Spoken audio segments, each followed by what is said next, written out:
Don't read a manga called Chainsaw Man. At first it starts off all cool and shit, like motherfucking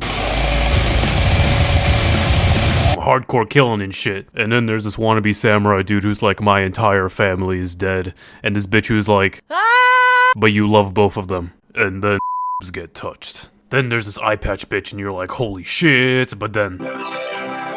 And then there's Asian Mads Mikkelsen. And then sucky stuff happens, but then there's more. With some fucking torture. And then there's Shark Boy or Best Boy or whatever the fuck you want to call him. He's pretty fucking cool. And then there's lots of... See? That's the sound of his chainsaw stalling. You get it? Because he's in love. What the fuck?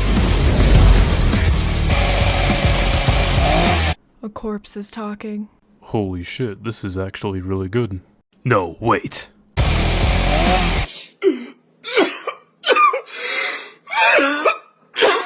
Hamburger.